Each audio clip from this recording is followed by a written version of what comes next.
Principal of Pleasant View School, Dr. Muhammad Malley. Welcome. حياك الله. Wallah, jazakallah khair. It's great to have you. Thank you very much. Dr. Malley is the second most loved person in my household.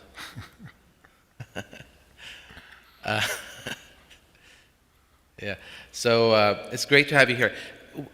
Well, it's time for our children to go back to school, and there's something very unique about this particular, this particular year. Before we get into that, I wanted to know. This is a very casual, laid-back conversation that we're having. I'm going to put my notes down for a second. I want to know, and this is just popped in my head right now. I want to know how you're feeling. Actually, I'm very excited.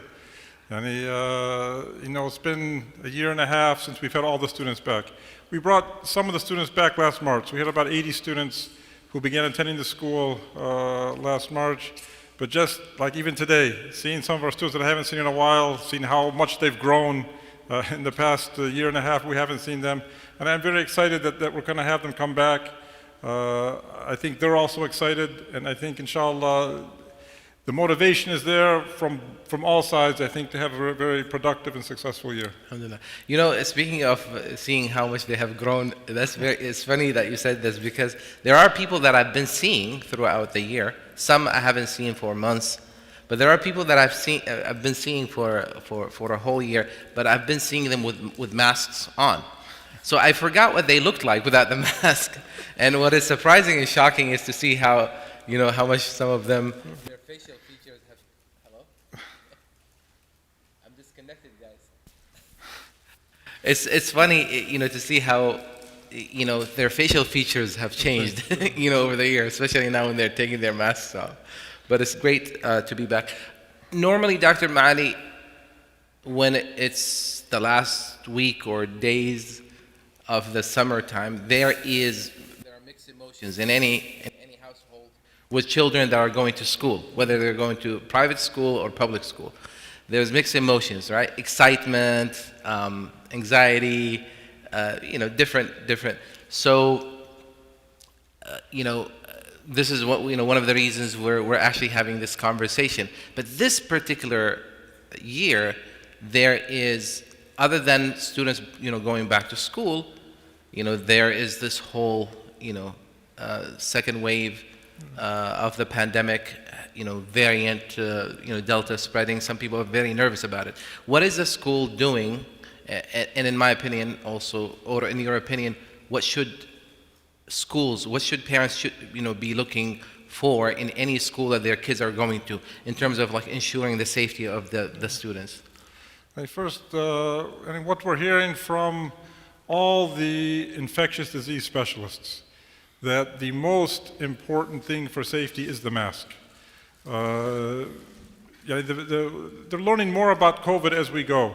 And the more they learn about it, the more they realize that as an airborne virus, it's different than the regular cold or flu. It's rare that you actually will get coronavirus from touching a doorknob and then touching your face. It can happen. That happens very frequently with cold, the flu, measles. But with COVID, it's airborne, and with the Delta variant especially, it can be much quicker than the earlier variants. I mean, the original COVID, they were saying you have to really be in the presence of someone for as long as 10, 15 minutes for the COVID to spread. The Delta is a much shorter time period. So actually the mask is more important now than it was previously. So we are going to really, mandate the mask. Mandate masks in the school for the safety of the children. And whether you're... And this is for all grades? For all grades, Okay. Even the vaccinated, because a vaccinated student can still get COVID. Most likely, it will not be serious for them. And it can be serious, but most likely, if a student's vaccinated and they get COVID, it's not going to be very serious. However, it does seem, and there's more evidence showing that they can get it and spread it to others.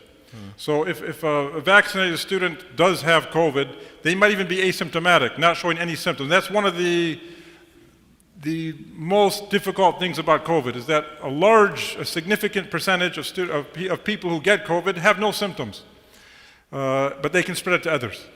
So we want to be very careful about that, and we're going to mandate, students, teachers, anyone visiting the school wearing the mask when they're in the school.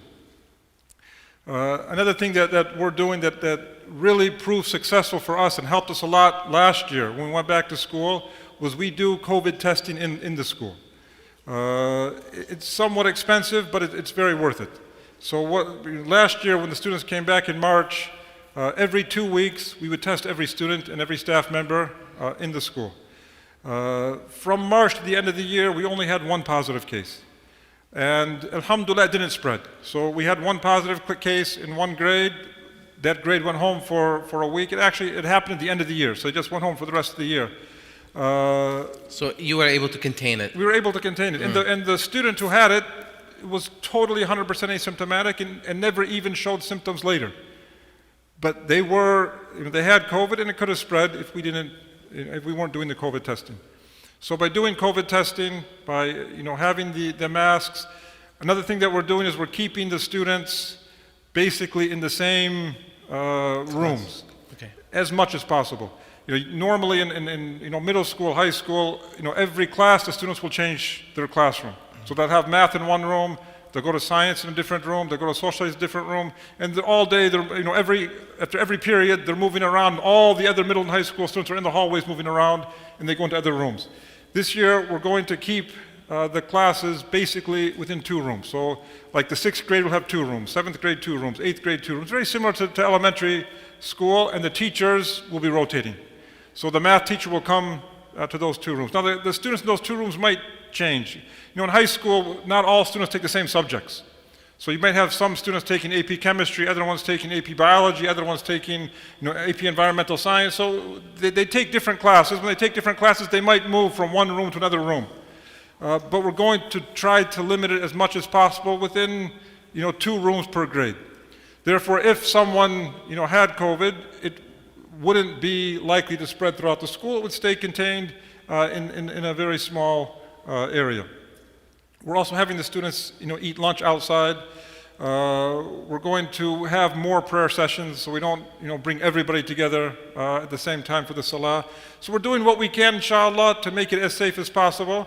And with the help and advice of a number of doctors, and alhamdulillah, I think that we're blessed in Memphis and we're blessed at PVS that many of our parents are some of the top infectious disease specialists in the city. And we're in constant contact with them. They're giving us a lot of advice. They were the ones last year who were the ones who said we really need to move remote, and those same doctors are now telling us that it's possible to come back following certain measures, and we'll follow those measures to ensure that everyone stays as safe as possible. Sure. For those who have just joined us, whether you have joined us online or in person here, we're talking about back to school. And our guest here is Dr. Muhammad Malley, the principal of Pleasant View School. If anyone of our audience does have a question, a burning question or a comment, please feel free, inshallah ta'ala. We do have a wireless microphone with Brother Samir over there, inshallah ta'ala, so you can just request a microphone. But a follow-up question to this. Now, this is great. So students are not going to be doing a lot of movement, just so we're minimizing it.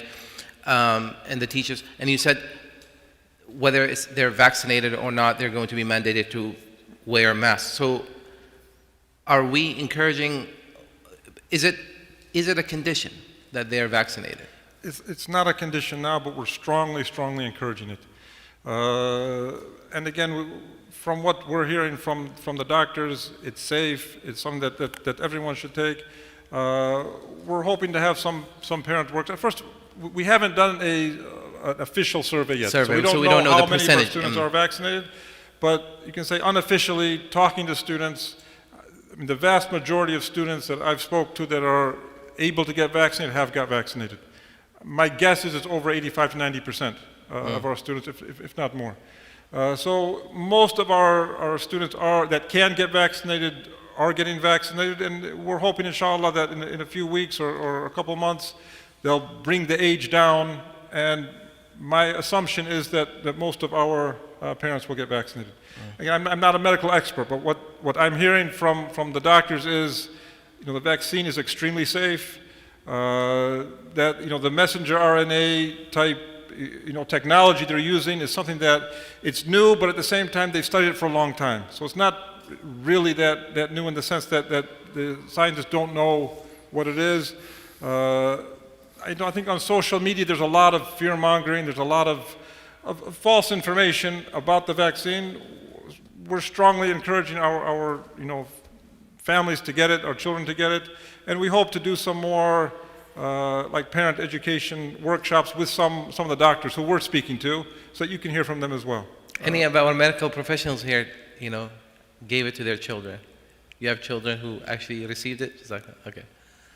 And are they 12 and older, or? Okay, 12 and above. Okay. So at this point, you can't give it to someone who is under 12. You can, unfortunately. Okay. So you're an advocate for.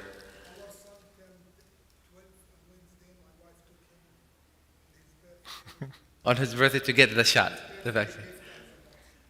MashaAllah. You could have taken him 3 months in advance, because according to the Hijri calendar, he was.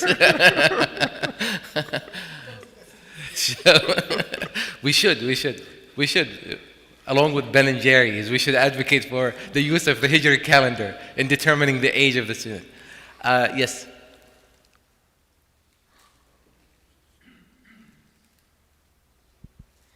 Assalamu alaikum. Alaikum salam.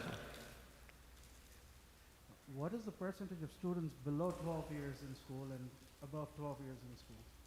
Basically, I want to understand what is the risk for the kids below 12, and what is the risk? I mean, anybody over 12, you said 80 to 90% is already vaccinated.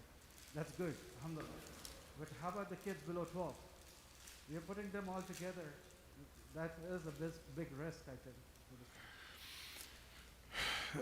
I mean, of course, there's always a risk, but we believe that if we follow all the procedures that, the CDC guidelines we follow, but even more things we were following before the CDC said it.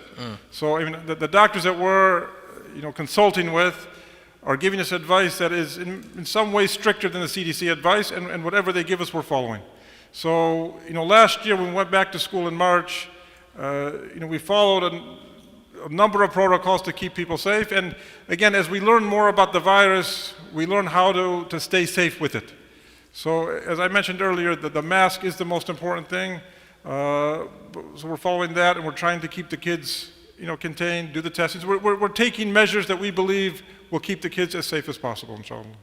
Dr. Malley, do parents who, let's say, have high risk, let's say, family members at home, and they're really, really nervous about sending their kids to school because they don't want the child, to bring back something, do they have the option to do remote or online?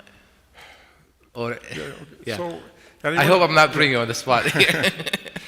When, last year when we moved remote, alhamdulillah, I think, our teachers and our students, did a wonderful job under the circumstances, and I think we proved that you can learn remotely.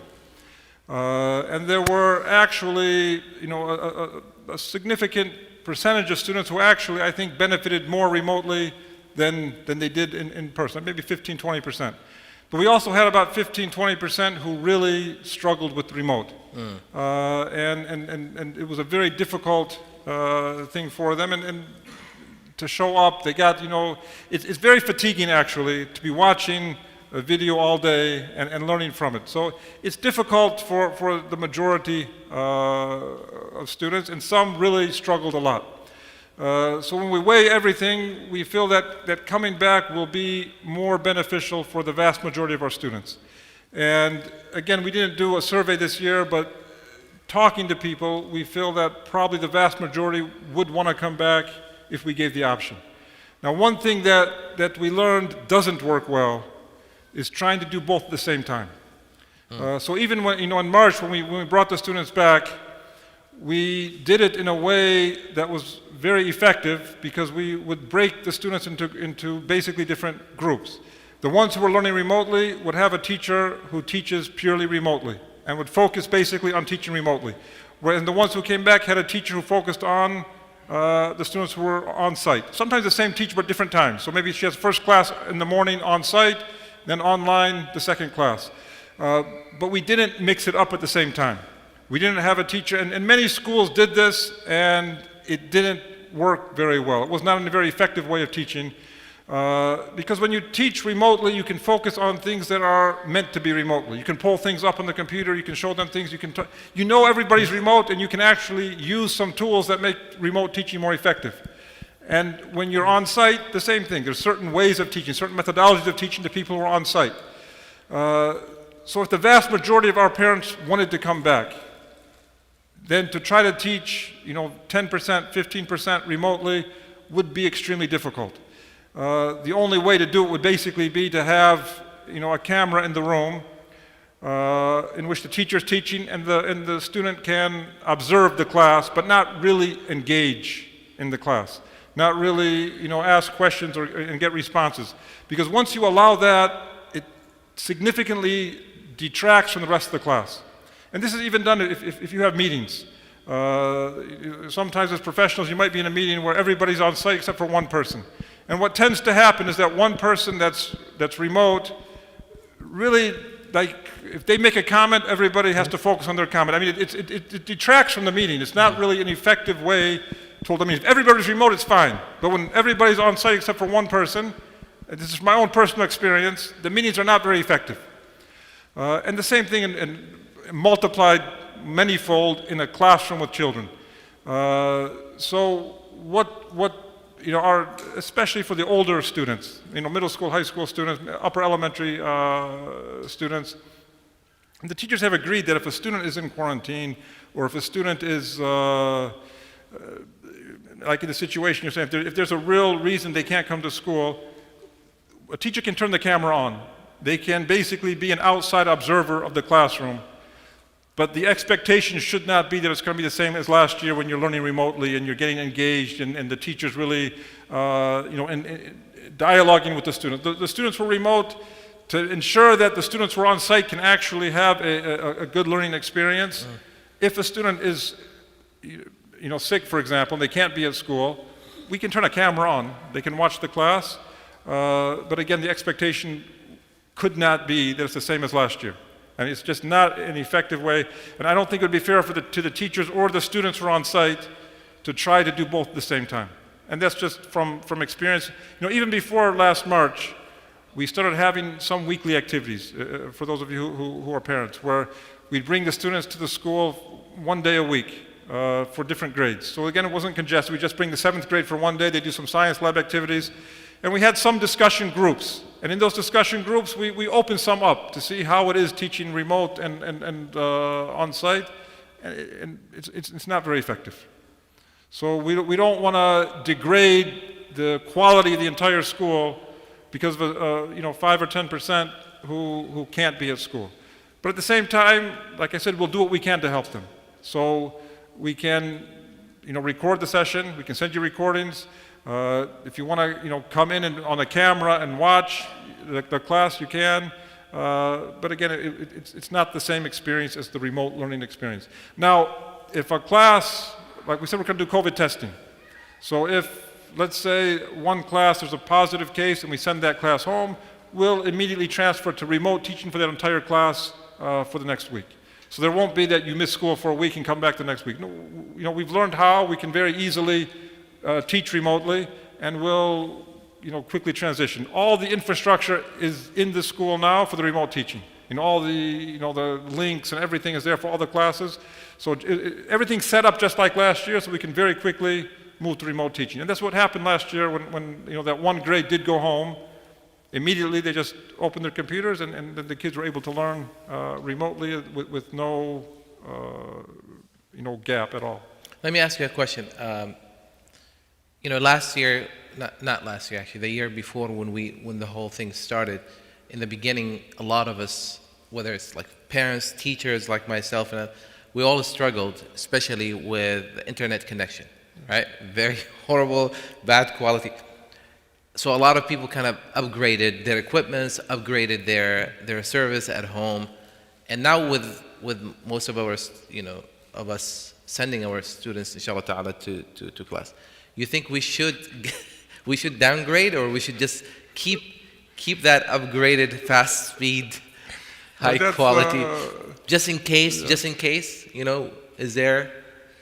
I mean, I'm personally keeping it because You can't go back, huh? Once you get used to that speed, you can't get used go to back. that speed. It's difficult. I mean, that's a personal family decision, and we're again hoping that we won't have to go back.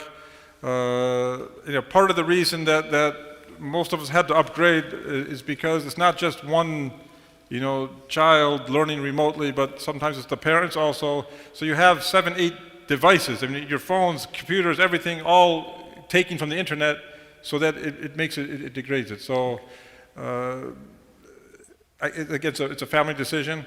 If you're worried about one kid going home and using it because of the pod, most likely, the lower internet speeds are probably good. 50, 100 is probably good. But if it's the family at home with 2 or 3 kids, then you need the higher.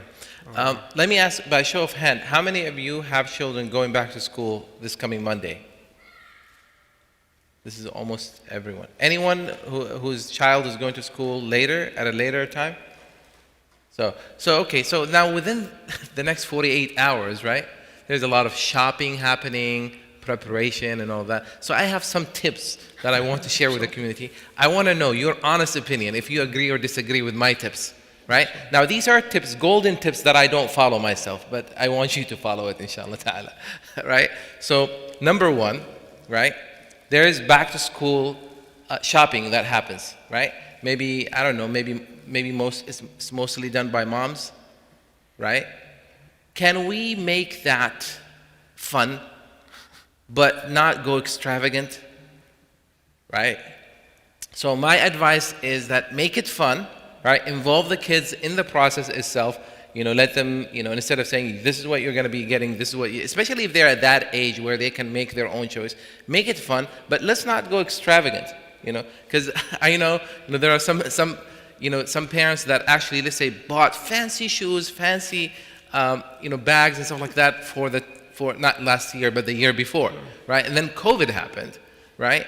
And then they only use it for 3 months, and then we had to go underground, right? So what happened is they outgrew many of these things without even using them, right? So that's one tip that I have. Do you agree or disagree? I agree. Okay. I mean, engaging children, making it fun in anything you do.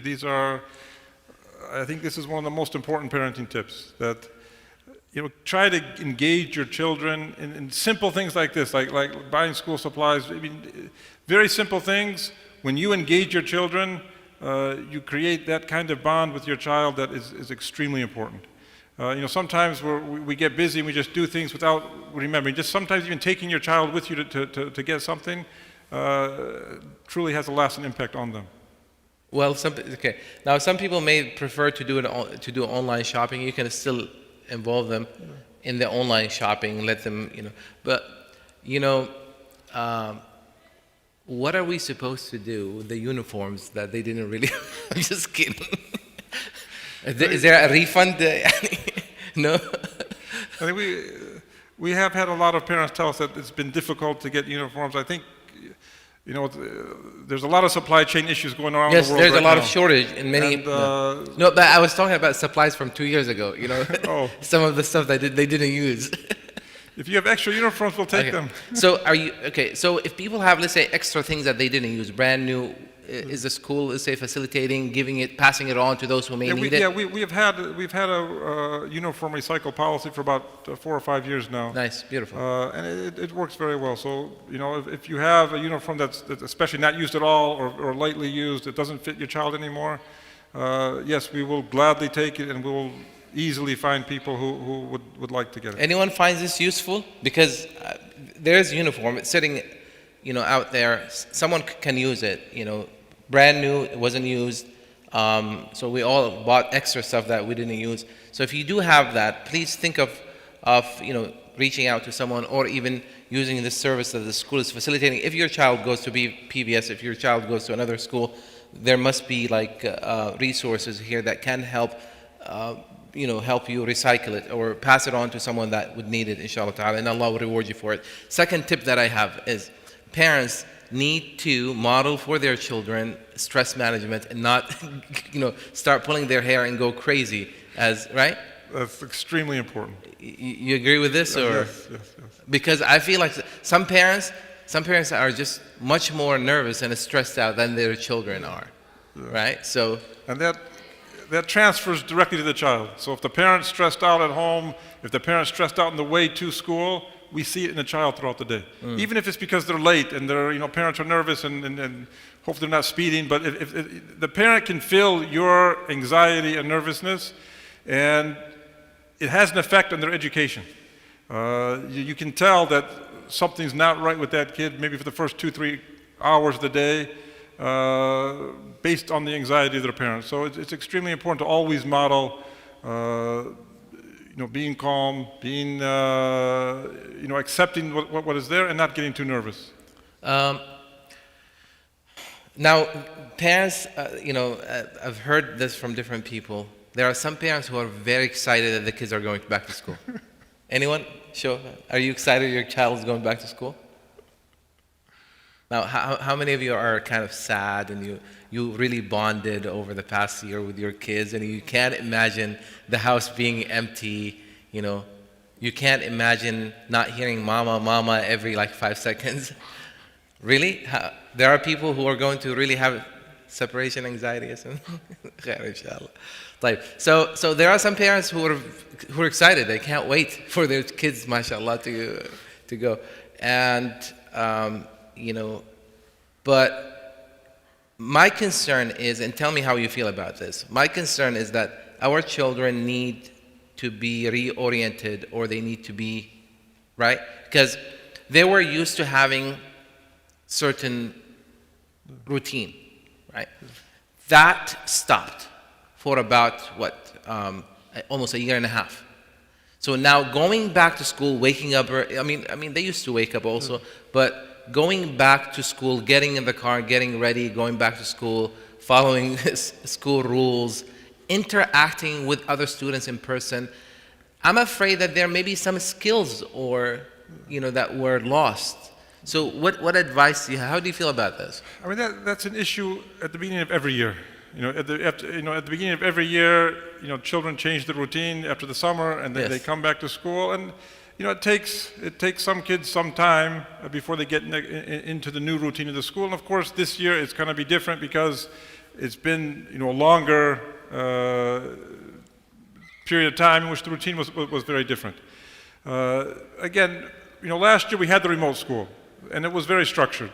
So the students are used to having a modicum of structure, and I think they can adapt. Last March was kind of like an example. We brought about 80 kids came back to the school last March, and alhamdulillah, we were expecting similar to what you're saying.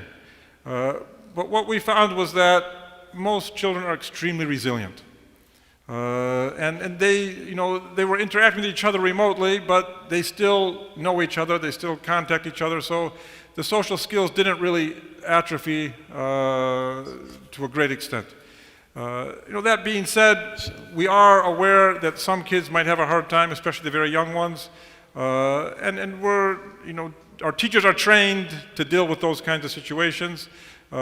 We also are very blessed to have Sheikh Yasser Fazaka, who will be, at the school, pretty much all day on Monday, the first day of school, to basically do two things. First, help any student, but also, help the teachers in terms of knowing how to deal with students if there's any issues.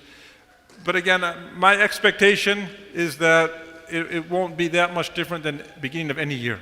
Every August, we have to get acclimated to a new system, and inshallah, the expectation is that it won't be that much different, and kids are extremely adaptable and resilient.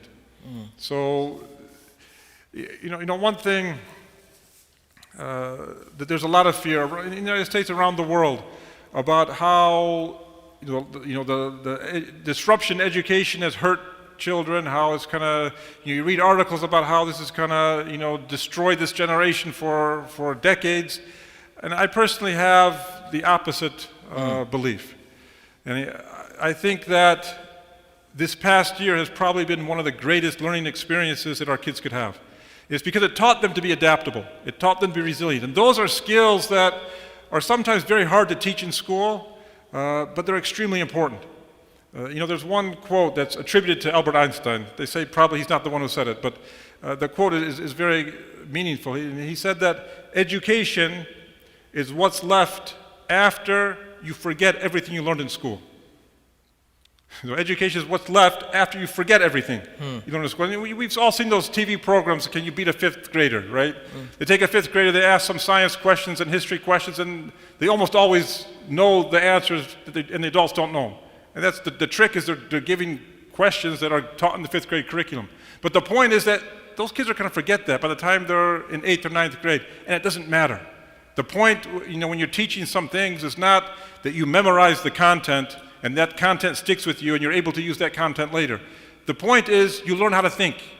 You learn how to adapt. You learn how to, problem solve in certain situations. You learn how to analyze information and data. So those skills are much more important than content data or content. So the kids might not have got all the content this past year. I'm not talking about just PVS. I'm talking about throughout the world basically.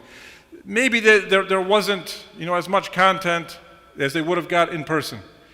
But when you have a 5-year-old child who can open a computer and go know what class to get into and know at 8:55 I go to this class, at 9:15 I go to that class, those are skills that will show that child is able to become independent thinker, resilient, adaptable. Those skills will last much longer than the fact that there might be a few gaps here in education. Those gaps we can fill quickly. As a school, we'll be able to analyze if they missed anything, we'll be able to, inshallah, fill those gaps quickly. But the things they gained in terms of these skills of being, independent and resilient and adaptable, these are things that, inshallah, will last with them forever. If we look at right now the way technology is, with artificial intelligence and data science, it's all these new things, and it takes very creative minds to use those tools in the right way. Those creative minds, it's not that the person doing it was filled with a lot of content. It's that they're able to really take a step back and problem solve in ways that are not taught, from the content, but from what sometimes you call them soft skills, you call them other kinds of skills. But what I'm seeing is the students gained that this year more than ever before. Students have become more independent. They can really think on their own. They can problem solve on their own in ways that, again, is very difficult. We struggled before. How are we going to teach these skills to our students? And I think what we saw last year was the pandemic actually helped us teach these kinds of skills to our children. So my take on the whole situation is that this wasn't, we don't have a lost generation. The students who are students now, I think that we're going to see them becoming some of the most creative people in the next 2 decades. So I think we can take great advantage of this and use it to see our students actually progress, and this whole generation progress in ways that were difficult for earlier generations. Yeah, I mean, you brought up a very interesting point here. We kind of know, some of the positive things. We don't know how it affected them. There may be some negative effects. There may be a lot of positive things, but I'm very optimistic and very hopeful. I think it will be a very impactful experience for them, especially the ones that have not seen anything in their lives. Everything was, and then this was the biggest disruption in our lifetime for them at least. So I think it's a good thing, and God knows, maybe some of them were inspired maybe to specialize in finding solutions or finding. And we've seen some of our students, in the past, few months do amazing things. I don't know if we put on our Facebook page recently. One of our students was basically been advocating, and she just got a number of public schools to stop having the resource officers in the school and start having more like counseling in the school. So one of our students was leading that effort in the city of Memphis. We have students who are advocating for other things, for Palestine, for doing many different things. We have a student who's bringing a mock trial system to the school. The student himself basically got the idea and is doing something that's going to improve the school for other students. We have students building a butterfly garden. So we have students who are inspired to do some very important and beneficial things for others in these past few months. And I really think that when you're at school and you're all your classes, you sometimes don't think out of the box like that. So I think this pandemic really made people think and do things, out of the box that in normal times probably we would have had less of that kind of creativity and thought. Our student, if you remember in Ramadan they had the Palestine art exhibit. I mean, that student basically did the thing on her own. She raised about $8,000 for Palestine. MashaAllah. And it's students when they were at home. It was during the pandemic. They had more time, but a lot of them used that time to think of what really drove them, what was important for them, and they were able to delve into those things in a much deeper level than they would in normal times. So again, there's some and I strongly believe this kind of thinking will last with them beyond the pandemic. So I think we can find positive things in these kind of situations, and inshallah we pray that this will be a positive thing for all of our students. I still have a few tips, but one tip that I don't want to forget to mention, and then inshallah we'll take, and tell me how you feel about this, is getting the students back into the school year schedule, right? Getting them to go to bed early, wake up early. Maybe it's a bit late for those who are starting Monday. I should have said this like a week ago or something like that. But maybe even, over the next couple of days to get them used to going to bed early and wake up early. I think it's important. Extremely important, yeah. And that's something we face again every August. I mean, in the summertime, especially most of the teenagers, they start staying up till very, very late. They wake up very late. I won't say most, but many of them stay up till Fajr, basically. It just becomes their habit. And they sleep from Fajr to Dhuhr. So every summer, every August we face this.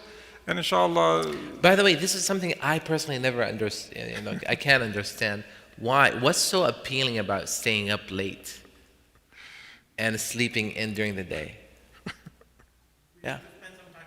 Inshallah. You had a question. Like I said.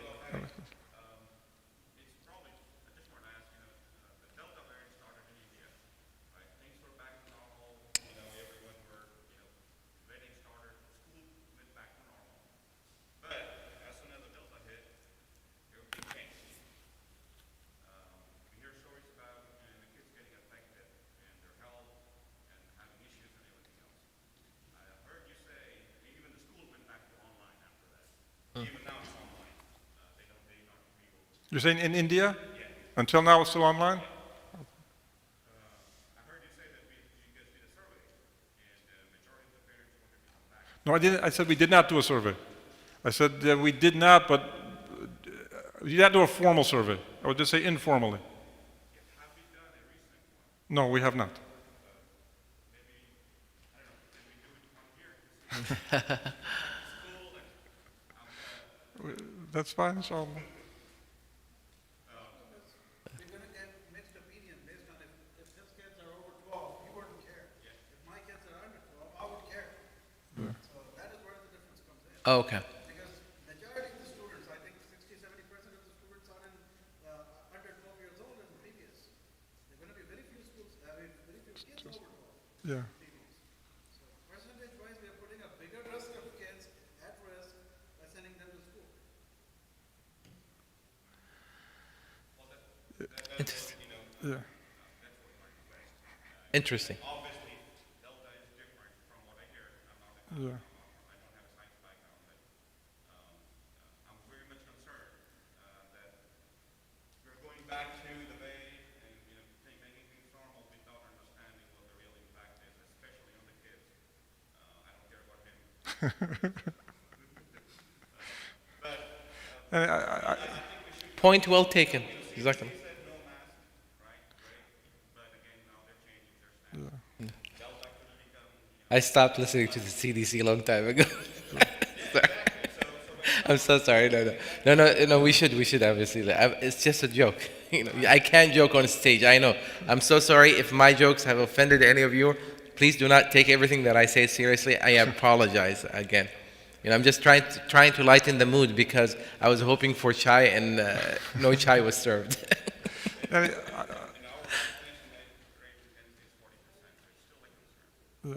I share your concern. Wallahi, I share, me too. I think point well taken. I am nervous. My kids are not vaccinated. I would like to vaccinate them, but I don't like to impose anything on anyone. So, but I am not, and again, I hope not to give like false, I want everyone to be vaccinated, right? But inshallah, I'm much more hopeful right now than I was, when this whole thing started. There's something, I don't know, I may have not mentioned this, but this whole pandemic caught my attention back in October of 2019. And I remember having conversations, two individuals I specifically remember having conversations with them. One was Dr. Muhammad Zaman, our, the famous pulmonologist here. And the other person was Dr. Bashar Shan. If you remember this. This was before I went for Umrah in November of 2019, before that Umrah, right? So I said this whole thing that is starting in China and is spreading is like, and there were a lot of medical professionals who were not really concerned. They thought it was going to be just like the bird flu or some of these, epidemics that basically were very, localized and they did not travel very far. Something about it just caused me to be really stressed out, and I was having a lot of anxiety about it. And subhanAllah, the worst, actually kept just unfolding, right? This time, reading different reports, again, I'm not a medical professional. I'm not giving any expert opinion. I'm just saying that, inshallah ta'ala, I hope that things are not going to be as bad, especially if we continue to follow the guidelines and the rules, especially if we're committed, if we're disciplined enough, if we can, inshallah ta'ala, inspire as many people as possible to take the vaccines, right? There is this concept in Islam, al-akhdhu bil-asbab. You have to utilize and exercise all means that you have, that Allah subhanahu wa ta'ala has given you, all the tools that Allah azza wa jalla has given you, and then you put your faith and trust in Allah subhanahu wa ta'ala. So I'm hoping, inshallah, if they're saying that it's safe for the kids to go back to school with these safety measures so far, then, but if the CDC says, let's say tomorrow or in a week, they come and they say, what I will say is that are we ready we have throughout the pandemic followed guidelines stricter than that of the CDC. And the doctors that are giving us advice have all, and we said we were going to require the mask when the CDC was not saying it. So we are going to follow, strict safety guidelines. To be honest with you, I don't pay attention to CDC too much unless it comes stricter. When they say they're going to become more lenient, it doesn't mean we change. I think so far we've been in this community. I have to tell you this. In this community, we've been a step ahead of the health organizations, local and global, right? Would you agree? Anyone? Sometimes maybe going a little overboard, right? We were much more on the cautious side. So I think this. But let me just ask you an honest question, since you're on the stage. Is the school ready in case we need to go back? Yes. So the school is ready to. We have the full infrastructure for remote teaching. Like I said, just like we had last year, all the links are there. It's going to be even simpler than last year, because last year we were using Zoom. Now we're going to be using Google Meets, which is integrated into the Google Classroom. So the students got used to the Google Classroom. Now they can actually go to the links from within the Google Classroom instead of trying to go through Zoom and find links. So it's actually easier to go remote. And if it gets to the point where we really, think that it's needed, we can turn remote in one day. And the infrastructure is there. The teachers have been trained. We've done it before, and we can do that if we have to. One last follow-up.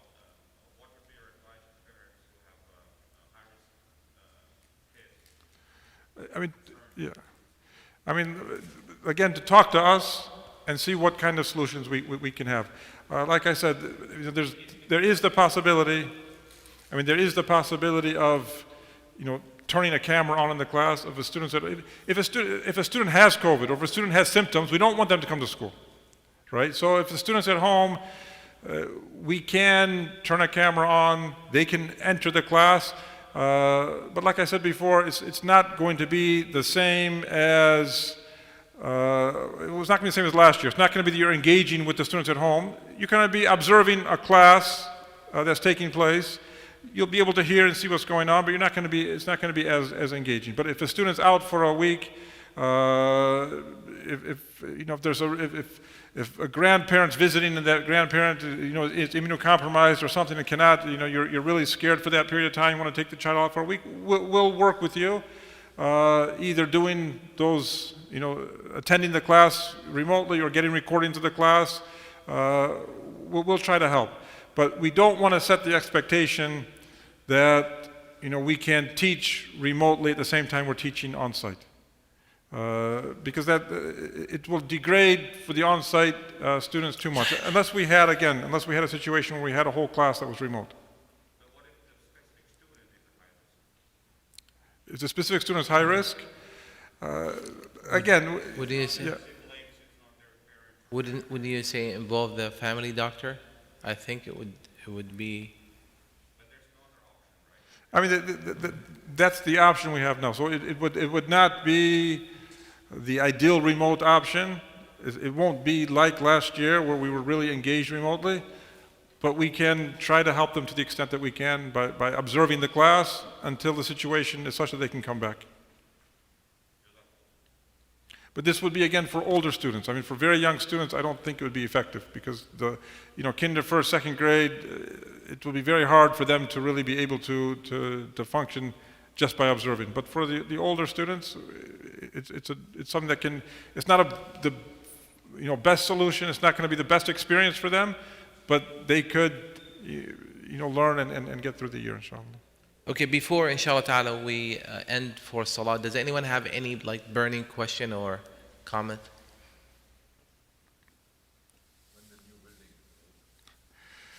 It should be within just a few weeks, inshallah. Yani we were hoping that it would be, ready immediately. I mean, actually, there was an inspection that we didn't pass, but it was very minor things. I mean, the main thing that's left is we didn't know this would be required. I guess the construction didn't know it would be required that there has to be sidewalks in a certain area because they were considered fire exits. So outdoor sidewalks. And getting the concrete right now against a supply chain issue, it was hard to get, but alhamdulillah, we have it now. So if the weather's permitting, they should put the sidewalks, then we get the final inspections. The expectation is before September 1st, inshallah.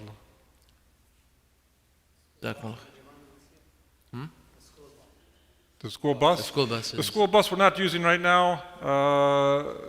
We want to see if we can do it in a safe manner.